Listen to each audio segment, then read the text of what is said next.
Hello everyone, welcome back to the channel. I'm Tom Worth Jr. and it is Thursday and we've got 12 days left.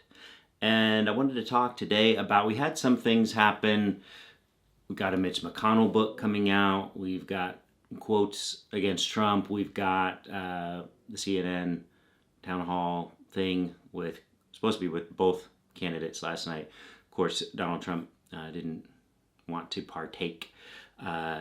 He's not capable of doing this anymore, and it seems to not really be an issue, I guess.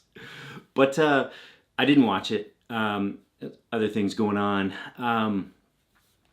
but I saw some of the post game with the CNN roundtable, and it was so maddening because they were talking about. They were basically critiquing her, like, well, I don't know that she really enunciated her policies as well as she could, and well, the American people still feel like they don't know her, and like, what are you talking about? They know Donald Trump, and anyone who is basing their decision on whether Kamala Harris crystal clear enunciation of an economic policy or something like that, that's gonna sway them to her, that you're out of your mind. That's not what's driving decisions now. Anybody who's basing their decision at all on anything actually policy related is already voting for her. People who say policy is important to them, like Donald Trump's economic policy. I saw a Financial Times headline today that in their final poll that Donald Trump has overtaken Kamala Harris on economic policy in their poll. And I thought, well, that's supposed to be Donald Trump's strong suit, is the economy. That's what he tries to run on, but it's hard to do when we're at a record stock market and amazing jobs and inflation totally under control now for the last 7 months, and interest rates starting to drop.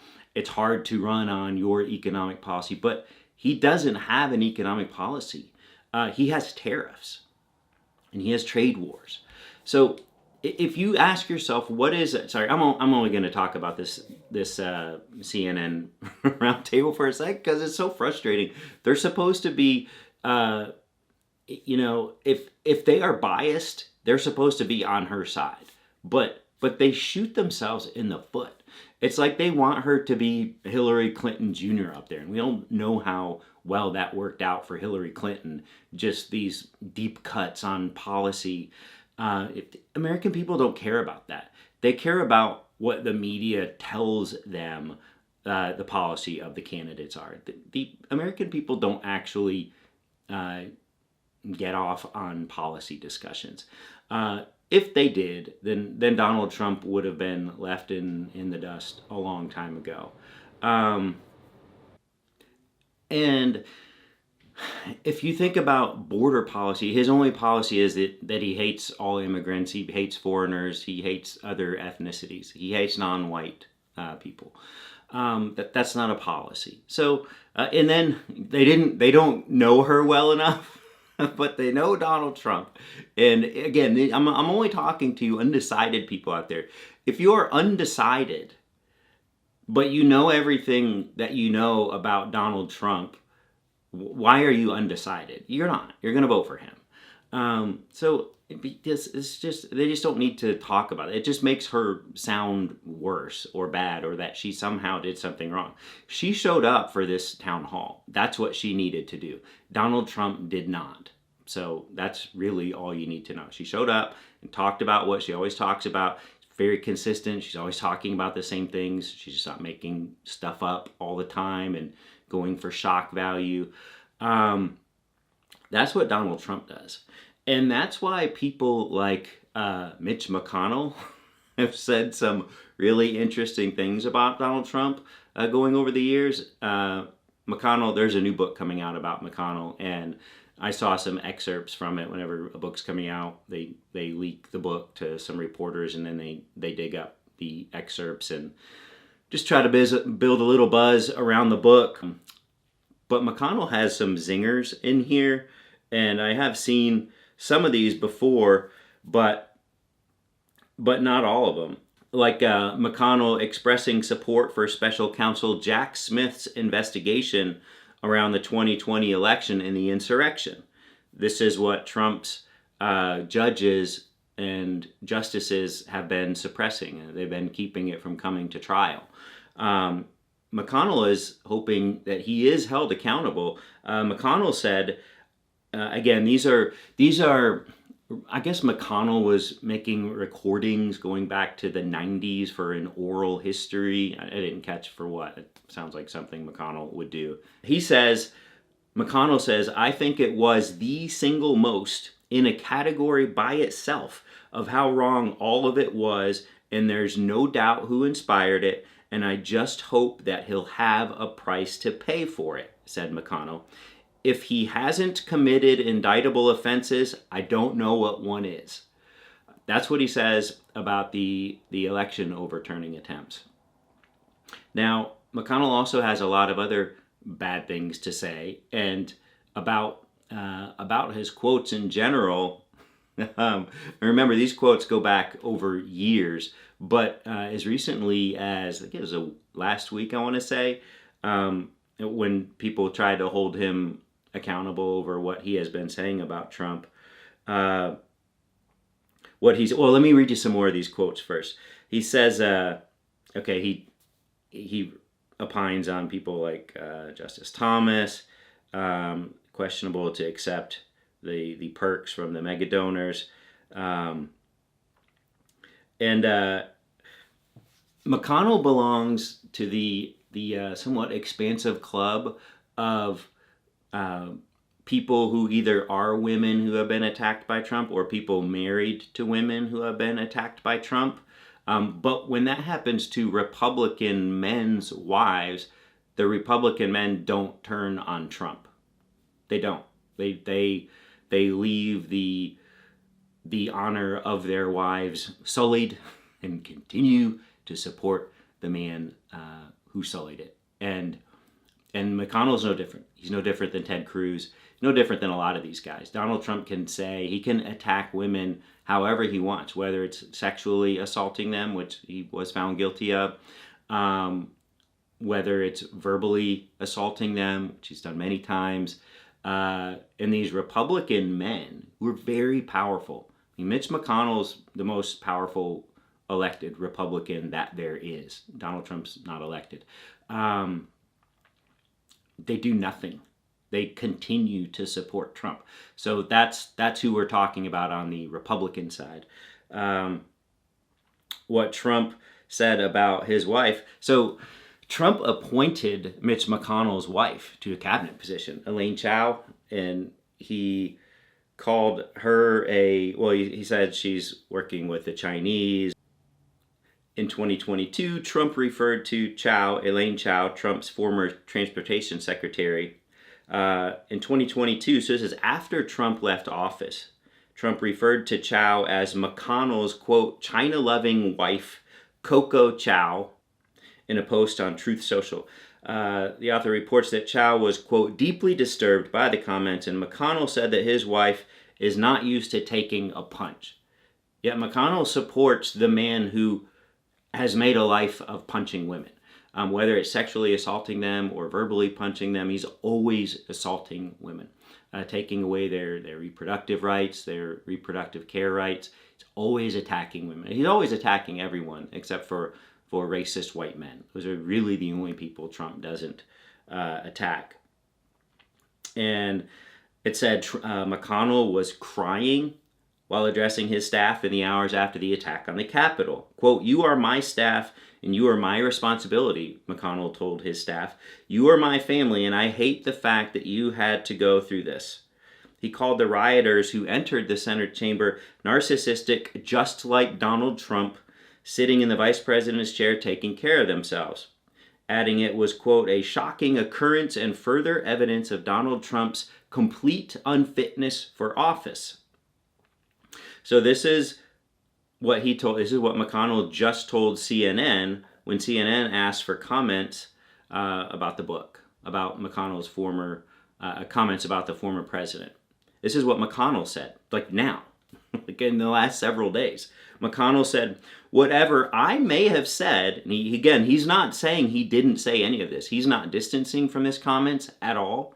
He's not claiming he was out of context. He is letting this book stand as he said it. McConnell said, whatever I may have said about Donald Trump pales in comparison to what J.D. Vance, Lindsey Graham, and others have said about him. But we are all on the same team now. So, like, he's still supporting Donald Trump through all of this. Mitch McConnell is. And this is what this is what the CNN roundtable is worried about, people not knowing Kamala Harris well enough, feeling like they don't know Kamala Harris well enough. When this is the Donald Trump we know, this is the Donald Trump Mitch McConnell knows and is still trying to get him elected. This is the Donald Trump that J.D. Vance knows and is his vice presidential candidate. CNN, you don't understand a 40+% segment of the American electorate. I am sorry to report, because how well they know Kamala Harris is completely irrelevant. How deeply Kamala Harris discusses her policies, it does not matter in this election. We have people who want Donald Trump to be president, and we're hoping it's not enough of them.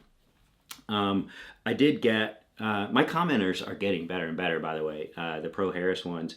I'll end with a compendium of things that Donald Trump's own appointees, own cabinet members have said about him, and his own Joint Chiefs of Staff. In the difference with these people, what they have said about Trump versus people like Mitch McConnell and J.D. Vance is these people don't depend on MAGA people for their jobs. They don't, they're not thinking about political futures. They're not thinking about elected office. In most cases, these guys were, or not in most cases, some cases, these guys were retired generals from the military. So that career is done, and then they thought they would serve their country when Trump asked them to serve and wanted to appoint them to his cabinet. Trump has a fetish with the military and with generals. This is why he's referred to wanting generals like Hitler's generals that are loyal only to him, not to America, but to Trump personally. And that's really Trump's largest regret, is that he didn't have generals in place to complete the overthrow of the government. And he will not make that mistake again. These generals know this. So they can speak freely now that they're not in office anymore. And now that they're not part of the cabinet anymore. Whereas people like Mitch McConnell and J.D. Vance still need these crazy Trump supporters to elect them to office. So these people that know that Trump is wrong and they know how terrible he is, they see him up close and in person every day, and they still won't come out against him. They're still actively supporting and lying on his behalf. In the case of Mike Johnson, say, the Speaker of the House. That's a powerful person, and I don't think he has to do that, but he is doing that. Whereas you have these retired military people who absolutely are not doing that. And one of the commenters here put together a quick little compendium of quotes that we know all these quotes, but I just thought I'd end on stringing them all together. What this commenter did, which was pretty good, I think. This is John Kelly. The depths of his dishonesty is just astounding. That was Trump's chief of staff. Unprincipled was Mark Esper said that about Trump, Trump's Secretary of Defense. Rex Tillerson, Trump's own Secretary of State, called him a moron. H.R. McMaster, Trump's national security advisor, said, "We saw the absence of leadership." James Mattis, Trump's other Secretary of Defense, Trump has no moral compass. These are people, other than H.R. McMaster, these are people that have unequivocally come out against Trump, said he can't be near the office. John Bolton, Trump's other national security advisor, said Trump is a danger for the republic.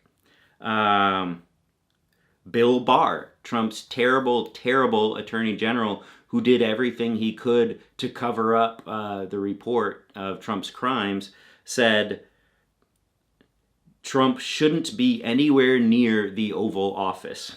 But Bill Barr is still not only not voting for Kamala Harris, he said he's still voting for Trump. Even though he says he shouldn't be anywhere near the Oval Office, he himself is going to try to put him in the Oval Office. That's how depraved these people are. Trump's attorney general, that was Bill Barr, Trump's attorney general. Mark Meadows, Trump's other chief of staff, said, if I can get through this job and manage to keep him out of jail, I'll have done a good job. Ty Cobb, Trump's White House special counsel, says Trump relentlessly puts forth claims that are not true. Mark Milley, Trump's chairman of the Joint Chiefs, says he is a fascist to the core. Mike Pence, Trump demanded that I choose between him and the Constitution. And what does Donald Trump have to say? I don't care about you. I just want your vote. So don't worry about Kamala Harris. People not knowing who Kamala Harris is. If everybody knows all of these quotes. Everybody saw what Donald Trump did when he was in office for 4 years and what he has done in the 4 years since, what he did in his entire life before he was the president. So it's not about policy. It's not about knowing who Kamala Harris is. It's about enough people going to vote for anyone other than Donald Trump. It didn't matter that it was Biden. It doesn't matter that it's Kamala Harris. Kamala Harris happens to be a great pick. Name one thing, one scandalous thing she's said or done. I just read off 10 because that's all I have time for. Name one. There isn't one. So what are you voting for? What are you basing your vote on? And I think there is enough of you out there to get this thing done. I'm getting a little nervous. I know I'm on here to try to make everyone see the bigger picture and realize they don't need to freak out and run around with their hair on fire every day. I'm not doing that, but I'm getting nervous just like anyone, just like I will until the results are announced and she is actually the next president. I'm going to be nervous, but I'm not gonna let that distract me from the task at hand. So anyway, reminder to go vote early if you haven't yet. As I said a few days ago, I'm not going to be able to get out and do that until next week when they have some expanded hours that just will work better with my schedule here in Arlington, Texas. And I will be doing that, and I have a lot of people telling me in the comments, a lot of personal people telling me that they have already gone out and voted, and I kind of feel bad because I haven't yet, but I will. I promise. I'll get out there and I'll do my duty, and I hope you all will too. Have a good day today, and we'll talk tomorrow.